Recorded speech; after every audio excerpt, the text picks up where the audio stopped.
مفتی طارق مسعود کے بیانات کے لیے مفتی صاحب کے آفیشیل چینل مفتی طارق مسعود سپیچز کو سبسکرائب کریں۔ تو یہ ہے اہدنا الصراط المستقیم، تو ہمیں سیدھے راستے پہ چلا، صراط الذین انعمت علیہم، یہ بہت اہم آیت ہے۔ دیکھیے اللہ نے جو بتایا کہ سیدھے راستہ اللہ سے مانگو، تو آگے سیدھے راستے کو جو ڈیفائن کیا جا رہا ہے وہ یوں نہیں کہ سیدھا راستہ وہ ہے جو قرآن اور حدیث کا راستہ، صراط القرآن والحدیث، 100% سیدھا راستہ قرآن و حدیث ہی کا راستہ ہے، 100% وہی ہے۔ لیکن یہاں یہ نہیں کہا جا رہا کہ قرآن و سنت کے راستے پہ، بلکہ کہا جا رہا صراط الذین انعمت علیہم، ان لوگوں کا راستہ جن پر تو نے انعام کیا۔ وجہ اس کی یہ ہے کہ انسان کی نیچر یہ ہے کہ وہ لوگوں کو فالو کرتا ہے، وہ کتابوں کو فالو نہیں کرتا، یہ انسان کی نیچر ہے۔ اور دوسرا اس میں ایک اشارہ تو یہ ہے، تو اللہ تعالیٰ انسان کی نیچر کو جانتے ہیں، تو نیچر کے حساب سے بات کی ہے کہ اللہ لوگ دنیا میں دونوں طرف کے ہوں گے، انعام یافتہ بھی اور وہ بھی جن پر تیرا غضب ہوا ہوگا، تو مجھے جو ہے نا ان لوگوں کے راستے کو فالو کرنا ہے جو انعام یافتہ ہوں۔ یہ انسان کی نیچر کے حساب سے بات کی جا رہی ہے، کیونکہ انسان کو دیکھ کے اس کے پیچھے چلتا ہے۔ وہ کتاب بھی کسی انسان کی لکھی ہوئی ہوگی نا، لیکن اسے انسانوں میں وہ سیرت نظر آنی چاہیے، پھر وہ انسانوں کو دیکھ کے، اگر صرف دین اور وہ جو حق صرف کتابوں میں ہو، انسان دنیا میں نہ ہو کوئی بھی اس کو فالو کرنے والے، تو پھر کوئی بھی انسان اس کو فالو نہیں کرے گا۔ انسانوں کو دیکھ کے، جیسے وبا ہے نا، انسانوں کو انسانوں سے لگتی ہے، کتابوں سے تھوڑی لگتی ہے۔ وبا انسانوں کو کہاں سے لگے گی؟ انسانوں سے لگی۔ آج جو کرونا وائرس پھیلا ہوا ہے وہ انسانوں کو انسانوں سے کہا جا رہا ہے سوشل ڈسٹینس رکھیں۔ تو جیسے بیماریاں انسانوں سے لگ کے ملٹی پلائی ہوتی چلی جاتی ہیں، ایسے ہدایت کے جو جراثیم ہیں وہ بھی ایک دوسرے سے لگتے ہیں۔ تبھی آپ یہ دیکھیں کہ رسول اللہ صلی اللہ علیہ وسلم جب دنیا میں آئے تو اللہ تعالیٰ نے آپ صلی اللہ علیہ وسلم کو کیا فرمایا کہ ہم آپ کو یہ کتاب دے رہے ہیں، تو آپ کی ذمہ داری ہے، 28ویں پارے کی آیت ہے، یعلمہم الکتاب والحکمہ، نبی کی ذمہ داری ہے کہ یہ ان کو کتاب سکھائیں گے۔ تو صحابہ کرام کو قرآن سمجھنے کے لیے باقاعدہ ایک شخصیت بھی دی گئی ہے جن کو محمد صلی اللہ علیہ وسلم کہا جاتا ہے۔ حالانکہ وہ عربی زبان ہم سے زیادہ جانتے تھے، ان کو یہ گرامر پڑھنے کی ضرورت نہیں تھی، تو ان کو قرآن کے لیے نبی کی بالکل بھی ضرورت بظاہر نہیں تھی، لیکن اللہ نے بتایا کہ یہ قرآن کون ڈیفائن کرے گا؟ محمد صلی اللہ علیہ وسلم۔ تو ان کی شخصیت کو دیکھ کے اس قرآن کو فالو کرنا ہے تم نے، یا یوں بھی کہہ سکتے ہیں کہ اس قرآن کو سامنے رکھ کر اس شخصیت کو فالو کرنا ہے۔ اور آپ سوچیں کہ نبی نے صحابہ کو سکھایا، تو کیا یہ پاسبل ہے کہ جو بعد میں تابعین آئے وہ خود سے قرآن سمجھ لیں گے، وہ کسی شخصیت سے نہیں سیکھیں گے؟ یہ ممکن نہیں ہے نا، کیونکہ جب صحابہ براہ راست قرآن نہیں سمجھ پائیں گے بلکہ نبی ان کو سکھائیں گے، تو یہ کیسے ممکن ہے کہ تابعین صحابہ سے سمجھے بغیر خود سے سمجھنا شروع کر دیں گے؟ یہ بھی ممکن نہیں ہے۔ تو تابعین نے کس سے سیکھا؟ صحابہ سے، کیونکہ انعام یافتہ اس دور میں کون تھے؟ صحابہ تھے۔ تو تابعین نے اللہ سے صحابہ کا راستہ مانگا کہ ہمیں ان کے راستے پہ چلا، اور ان سے سیکھا انہوں نے۔ تابعین نے کس سے سیکھا؟ تابعین سے۔ کسی نے بھی یہ نہیں کہا کہ میں کسی شخصیت کو نہیں مانتا، میں تو ڈائریکٹ قرآن پہ چلتا ہوں، جیسے آج کل بڑے بڑے پروفیسر آئے ہوئے کہ میں اسلام میں کوئی بھی شخصیت آئی ہے، کوئی سب ایک طرف، میں جو ہوں نا صرف کتاب کو فالو کرتا ہوں۔ تو یہ اس آیت میں اس کی بھی نفی ہو رہی ہے کہ ڈائریکٹ کتاب کو نہیں، لوگوں کو بھی فالو کرنا پڑے گا جو اس کتاب پہ پہلے سے چل رہے ہیں۔ تو ایسا نہیں ہو سکتا کہ لوگ دنیا سے سارے ختم ہو جائیں اور آپ ایک فنٹر اٹھ کے پیدا ہوئے ہیں اور کہہ رہے ہیں کہ میں کتاب پہ چلوں گا، باقی سارے تو غلط تھے، تو ایسا ہو نہیں سکتا۔ تو پھر تابعین نے تابعین کو فالو کیا، کیونکہ جب صحابہ نبی کے بغیر نہیں سیکھ سکتے تھے اور تابعین صحابہ کے بغیر نہیں سیکھ سکتے تھے، تو آگے والے لوگ تابعین کے بغیر نہیں سیکھ سکتے تھے۔ تو اس لیے یاد رکھیں کہ نیک لوگوں کا باقاعدہ ایک روحانی سلسلہ نسب ہوتا ہے، علماء کا، صلحاء کا، یا ان سے وابستہ جتنے نیک لوگ ہیں، وہ سارا سلسلہ یہاں سے لے کے نبی صلی اللہ علیہ وسلم تک پہنچتا ہے، اور وہ صدیوں میں ایک سیکنڈ کے لیے بھی ڈسکنیکٹ نہیں ہوا ہے۔ اگر کسی کا سلسلہ ڈسکنیکٹ ہو رہا ہے تو وہ انعام یافتہ لوگوں سے خود بخود خارج ہو جائے گا، وہ انعام یافتہ لوگوں کی فہرست میں داخل ہو ہی نہیں سکتا۔ تو جتنے نئے نئے فرقے ایجاد ہو رہے ہیں نا, جو کہتے ہیں ہم کسی کو نہیں مانتے, ہم صرف قرآن و حدیث کو مانتے ہیں, تو ان کے باطل ہونے کی دلیل خود قرآن میں موجود ہے کہ یہ قرآن کو براہ راست سیکھنے کی کوشش کر رہے ہیں, ان لوگوں سے سیکھنے کی کوشش نہیں کر رہے جو ان سے پہلے ہیں, جنہوں نے اپنے سے پہلوں سے سیکھا اور انہوں نے اپنے پہلوں سے سیکھا اور انہوں نے اپنے پہلوں سے سیکھا, اور ہوتے ہوتے یہ سلسلہ کہاں تک پہنچا؟ رسول اللہ صلی اللہ علیہ وسلم تک. تو نبی صلی اللہ علیہ وسلم کتاب بھی دے کے گئے ہیں اور کتاب سکھانے والے رجال بھی دے کر گئے ہیں, افراد بھی دے کے گئے ہیں. جو افراد نبی دنیا سے جاتے ہوئے دے کر گئے ہمیں, ان میں عبداللہ بن مسعود ہیں, ان میں سب سے پہلے تو خلفائے راشدین ہیں, ان میں پھر امی عائشہ رضی اللہ تعالی عنہا اور معاذ بن جبل, حضرت ابو ہریرہ اور بڑے بڑے صحابہ, عبداللہ بن مسعود, معاذ, یہ سارے لوگ تھے کہ انہوں نے پھر آگے دین سکھایا ہے لوگوں کو, لوگوں نے ان سے سینہ بسینہ سیکھا ہے. پھر یہ لوگ آگے اپنے شاگردوں کو چھوڑ کر گئے ہیں, جیسے عبداللہ بن عباس کے مشہور شاگرد طاؤس ہیں, اکرمہ ہیں, اور بہت سارے شاگرد ہیں, حضرت مجاہد جو مشہور تابعی ہیں, عبداللہ بن مسعود کے سینکڑوں درجنوں شاگرد ہیں. تو وہ سارے شاگردوں کا سلسلہ, پھر ان کے شاگرد, آپ کسی بھی عالم سے, چاہے وہ سعودی عرب میں ہو, چاہے وہ مصر میں ہو, چاہے وہ بر صغیر میں ہو, کوئی بھی ریلائبل عالم ہوگا نا, آپ اس سے پوچھیں گے کہ آپ نے علم کس سے سیکھا, تو وہ پورا اپنا سلسلہ نسب رسول اللہ صلی اللہ علیہ وسلم تک بتا سکتے ہیں. کوئی بھی ایسا نہیں ہے جو بتا نہ سکے. وہ الگ بات ہے, زمانی ہر ایک کو یاد نہیں ہوتا, لیکن وہ تھوڑی تحقیق کریں گے تو یہ سلسلہ کہاں تک پہنچے گا؟ نبی صلی اللہ علیہ وسلم تک. تو اس لیے کوئی بھی ایسا شخص درمیان میں آتا ہے جو اپنا روحانی سلسلہ نسب نبی تک نہیں بیان کر سکتا, یا اس کے پاس یعنی وہ مانتا ہی نہیں ہے, تو اس کا مطلب وہ کبھی بھی سیدھے راستے پہ نہیں ہو سکتا, وہ قرآن کی اپنی طرف سے تشریح کر رہا ہے. تو نبی نے رجال کو کتاب بھی دی اور کتاب سکھانے والے افراد بھی دیے, جن کو صحابہ کہا جاتا ہے. صحابہ نے آگے قرآن بھی ٹرانسفر کیا اور قرآن و سنت سکھانے والے افراد بھی تیار کیے.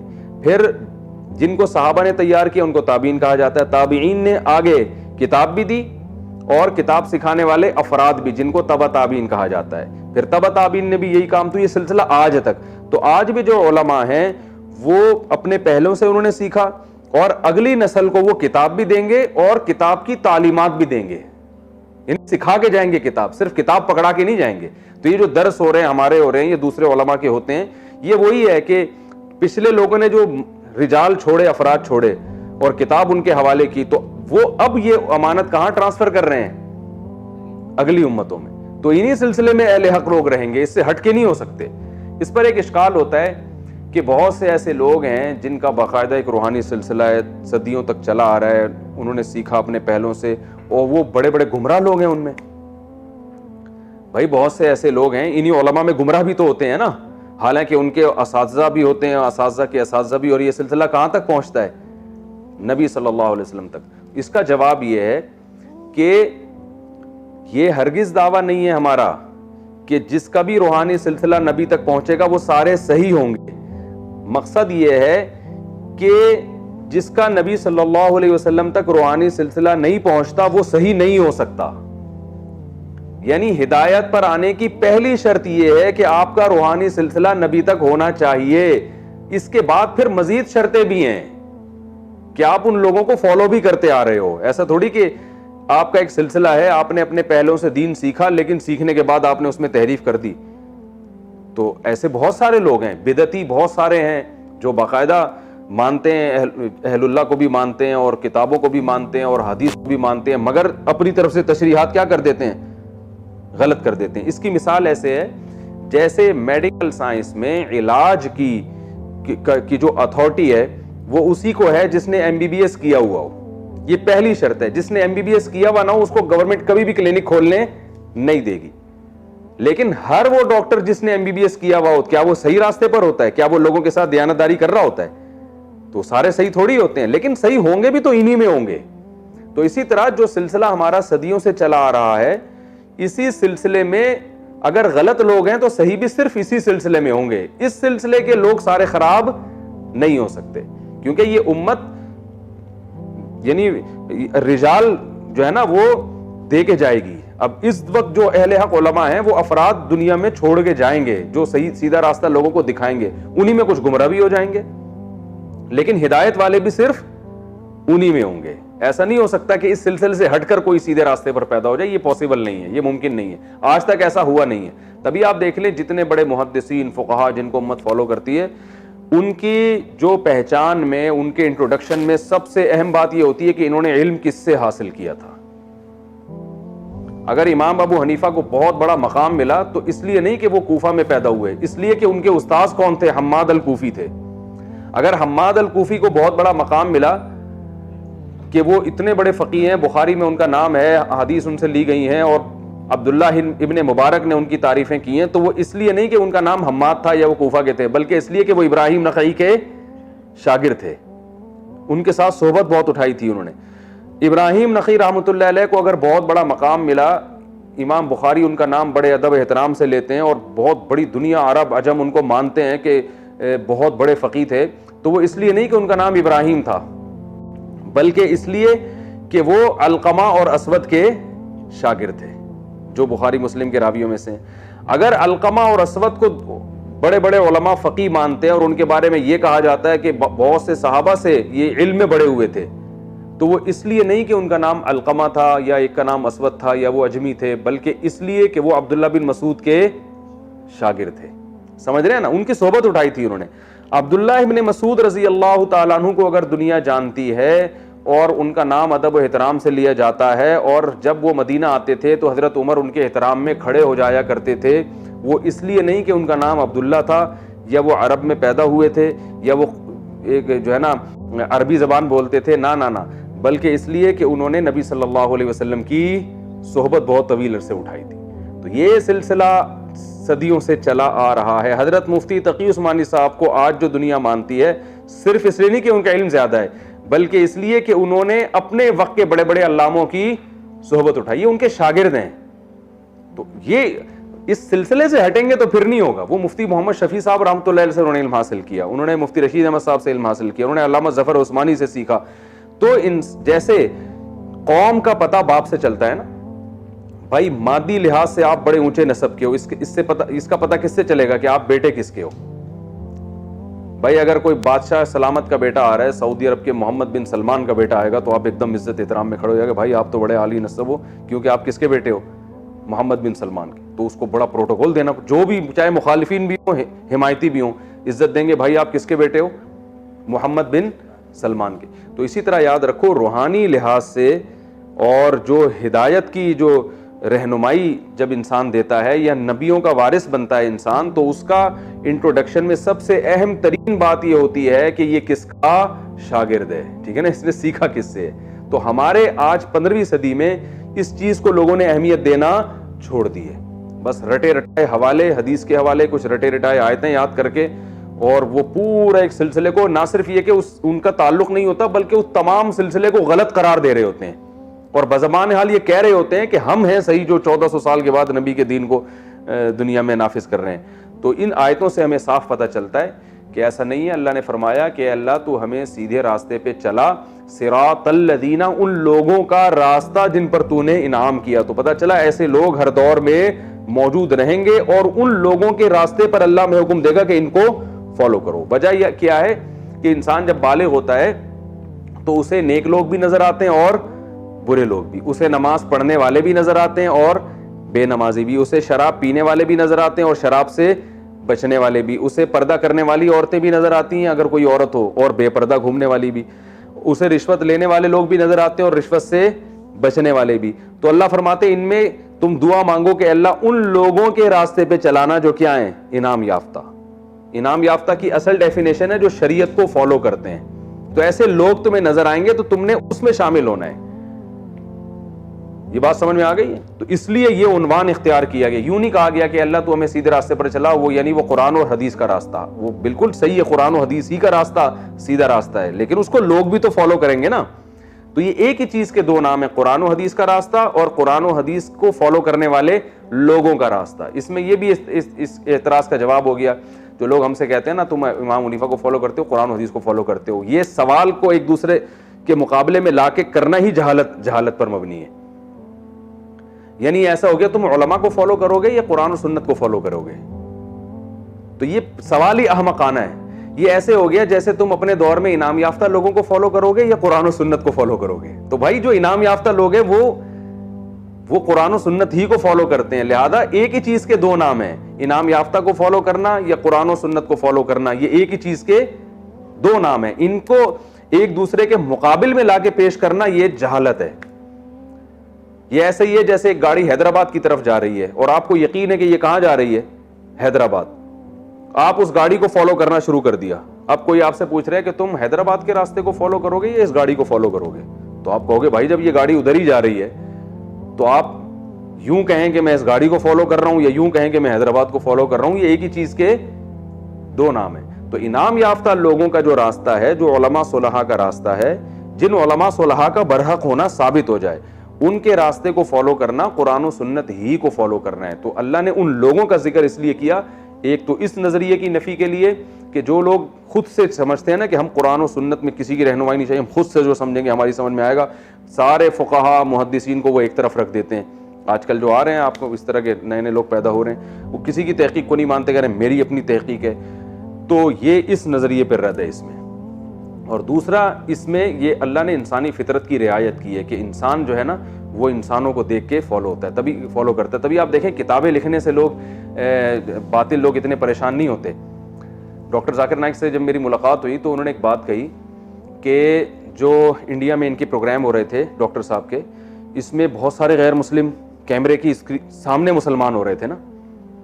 تو انہوں نے کہا مجھے بہت لوگوں نے یہ کہا, جو حکومت انڈیا کی طرف سے, جو وہاں سے مجھے یہ میسج آیا, حکومت کی طرف سے براہ راست تو نہیں, یعنی وہاں کے لوگ جو حکومت کے مزاج کو سمجھتے تھے, انہوں نے کہا کہ آپ اسلام کی بھرپور طریقے سے تبلیغ کریں, آپ دلائل دیں, لیکن یہ جو لوگ کنورٹ ہو رہے ہیں نا, مسلمان ہو رہے ہیں, ان کو کیمرے کی اسکرین پہ نہ لے کر آئیں, یہ چھپڑ میں ہو جائیں, سائڈ پہ ہو جائیں. ان کو بولے ذرا چھاؤں میں آؤ. وہاں انہوں نے نہیں بولا, یہ میں خود بول رہا ہوں, ٹھیک ہے نا, ڈاکٹر صاحب نے تھوڑی بولا, ان کو بولا ذرا چھاؤں میں آؤ. یہ انہوں نے بزبان حال وہ کہہ رہے تھے بھائی ان کو ذرا سائڈ پہ لے جائیں, چھاؤں میں لے جائیں, وہاں جا کے کلمہ پڑھا دیں. یہ اسکرین پہ نہیں آنی چاہیے یہ چیز. وجہ کیا ہے کہ اس کے آنے سے جو اثر پڑ رہا ہے نا دوسرے غیر مسلموں پر, وہ آپ کے ڈائلاگ سے اور آپ کی اسپیچ سے اور آپ کے دلائل اور حوالوں نمبر سے اثر نہیں پڑ رہا. تو ڈاکٹر صاحب نے یہ بات کہی مجھے, انہوں نے کہا ہم نے کہا کہ ہم یہ تقریر چھوڑ دیں گے, لیکن یہ جو غیر مسلم مسلمان ہو رہے ہیں نا, ان کو کیمرے کی اسکرین پہ لانا ہمارے لیے زیادہ اہم ہے اسٹیج پہ کھڑے ہو کر اسلام کا دفاع کرنے سے, کیونکہ ہماری اس تقریر سے اتنا فائدہ نہیں ہوتا جتنا غیر مسلم جب اسلام قبول کرتا ہے اور اس کو کیمرے کی آنکھ سے دکھایا جاتا ہے. اس بیس پر ان کو انڈیا سے نکلنا پڑا, جو انڈیا سے ان کو نکالا گیا اسی بیس پہ نا کہ اتنے ہندو دھڑا دھڑ مسلمان ہو رہے ہیں, بھائی یہ کیا کر رہے ہو, تو چھپ کے کرو, ان کو مسلمان اسکرین پہ نہیں آنا چاہیے. اگر وہ اس پہ ایگری ہو جاتے تو وہ انڈیا سے شاید ان کو نکلنے پر مجبور نہ کیا جاتا. ان کو جو انڈیا سے نکلنے پر مجبور کیا گیا ہے وہ اسلام کی اسپیچ پہ نہیں, اسلام کے بارے میں, اسلام کی تبلیغ پہ نہیں, بلکہ اس لیے کہ اتنے لوگ آپ دکھا رہے ہیں کیمرے کے سامنے. انہوں نے کہا میں اس پہ کمپرومائز نہیں کر سکتا. وجہ اس کی یہ کہ یہ ایک غیر مسلم کا کیمرے کی اسکرین کے سامنے آ کے کلمہ پڑھ لینا, یہ ہمارے لیے زیادہ, اس کا آؤٹ پٹ بہت زیادہ ہے بنسبت جو ہماری وہ تقریر ہے. تو انہوں نے قربانی دی اللہ کے لیے. انہوں نے کہا بھائی مقصد ویژن کو سامنے رکھا جاتا ہے نا, ویژن کے لیے قربانی دی جاتی ہے, ذرائع کو تھوڑی دیکھا جاتا ہے, مقاصد کو سامنے رکھا جاتا ہے. تو انہوں نے کہا یہ تو یہاں اسٹیج پہ کھڑے ہو کر بیان کرنا ایک ذریعہ ہے تبلیغ کا, ہدف تو کیا ہے, ہدف تو یہ ہے کہ غیر مسلم مسلمان ہو. تو وہ اس کے لیے انہوں نے قربانی دی, اور وہ اب دیکھیں ملیشیا میں کیسی زندگی گزار رہے ہیں. تو اب میں واضح کرتا ہوں کہ یہ کیوں ہوا. وجہ کیا ہے کہ جب کوئی غیر مسلم مسلمان ہوگا تو وہ لوگ ہیں نا, لوگ مسلمان ہو رہے ہیں نا, تو اس کا اثر دوسرے غیر مسلموں پہ زیادہ پڑے گا, کیونکہ لوگ کس کو فالو کرتے ہیں, لوگوں کو. اب سمجھ میں آئی بات, یہ اہدنا الصراط المستقیم کا مطلب. وہ دلائل دے رہے ہیں, لیکن لوگوں کو جب لوگ نظر نہیں آئیں گے نا اسلام قبول کرتے ہوئے, تو لوگوں پر اتنا اثر نہیں پڑے گا. کتاب کو اتنا زیادہ اثر نہیں کرتی. لوگ جب دیکھیں گے کہ اس تقریر سے متاثر ہو کر لوگ متاثر ہو رہے ہیں اور لوگ اسلام کو فالو کر رہے ہیں, تو ان کی دیکھا دیکھی ان کو لوگ فالو کریں گے. یعنی ایک ہندو اگر کلمہ پڑھ کے مسلمان ہوتا ہے تو سینکڑوں لاکھوں ہندو اس کو دیکھ کے مسلمان ہوں گے. وہ ڈاکٹر صاحب کی تقریر سن کے تو وہ مسلمان ہو رہا ہے, لیکن آگے جو مسلمان ہو رہے ہیں وہ تقریر کی بیس پہ نہیں, وہ اس کو مسلمان ہوتا دیکھ کر. تو یہ انسانی فطرت ہے کہ وہ لوگوں کو دیکھتا ہے کہ کیا کر رہے ہیں. تو وہ جب دیکھیں گے لوگ کہ لوگ مسلمان ہو رہے ہیں تو بہت سے لوگ ان کو دیکھ کے مسلمان ہوں گے. یہ ایسے ہی میں ایک واقعہ سناتا ہوں نا. ہم اسکول میں دیکھا, ہم نے ایک چیز پڑھی ہوئی ہے تو کچھ بھی نہیں تھی, ہم نے ویسے ہی جا کے کھڑے ہو گئے تو 2-4 لوگ اور آ گئے تو اور طلبہ آ گئے, پورا اسکول کھڑا ہو گیا وہاں کے, حالانکہ وہاں کچھ بھی نہیں ہے. وجہ کیا ہے؟ لوگوں کی دیکھا دیکھی جا رہے ہیں کہ یار یہاں کیا ہے. تو یہ انسان کی نیچر ہے کہ وہ کس کو فالو کرتا ہے؟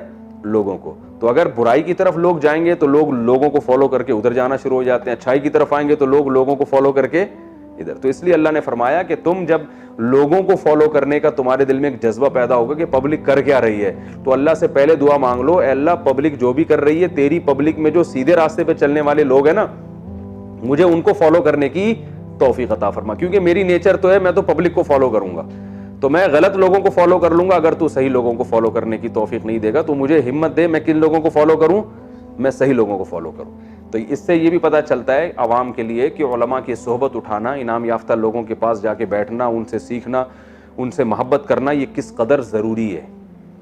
کیونکہ لوگ لوگوں کو فالو کرتے ہیں. تو جب آپ اچھے لوگوں میں رہیں گے تو آپ خود بخود اچھائی کی محبت آپ کے دل میں آئے گی, برے لوگوں میں رہیں گے تو برائی کی محبت دل میں آئے گی. اور حدیث میں اس کی بڑی مثالیں کہ جو اچھی صحبت کی مثال آپ صلی اللہ علیہ وسلم نے عطر فروش کی دی ہے کہ عطر والے کی دکان پہ اگر آپ بیٹھ جائیں تو فائدہ ہوتا رہے گا, خوشبو آتی رہے گی, ہو سکتا ہے وہ خوشبو بھی دے دے. اور بھٹی کے پاس بیٹھ جائیں تو بدبو آئے گی, اور یہ بھی خطرہ ہے کہ چنگاری اڑے اور آپ کے کپڑے جل جائیں. تو یہ ہے کہ انسان کو چاہیے کہ وہ پہلے تو اس کا بڑا اہتمام ہوتا تھا کہ جو ہے نا وہ لوگ کسی اللہ والے سے تعلق قائم کریں, اس کے صحبت میں جا کے بیٹھا کریں, اس سے سیکھیں, اس سے ہدایات لیں. اب ہر آدمی آزاد ہوتا چلا جا رہا ہے, کوئی کسی کی سننے کے لیے تیار نہیں ہے. بد کلامی, بدتمیزی, بزرگوں پہ تہمتیں, ان کی عبارات کو کانٹ چھانٹ کے نکال کے ان کو گستاخ قرار دینا, بس یہ چل رہا ہے. اس سے کوئی روحانیت نہیں آتی, کوئی سیدھا راستہ نہیں ملتا. چند ایک مسائل میں انسان ماہر ہو جاتا ہے, رفع الدین کے, امام کے پیچھے فاتحہ کے, اور 2-4 اور 8-10 مسائل ہیں ان میں ماسٹر ہو جائے گا, باقی اسلام کی روح حاصل نہیں ہوتی. تو آگے چلتے ہیں ہم. اہدنا الصراط, یہ کیونکہ بہت اہم ٹاپک تھا اور اللہ نے سورہ فاتحہ میں ہمیں پہلے سے بتایا ہے کہ ہدایت تمہیں کیسے ملے گی, کیونکہ ہم آگے جو قرآن پڑھیں گے ہدایت حاصل کرنے کے لیے نا, تو اللہ نے بتا دیا کہ قرآن بھی اور ساتھ ساتھ قرآن سمجھنے والے رجال جو لوگ ہیں, دونوں کو ساتھ لے کے چلو گے تو بات بنے گی. یہ سفر ایسے طے اخپل طریقے سے طے نہیں ہوگا یہ سفر, ٹھیک ہے نا.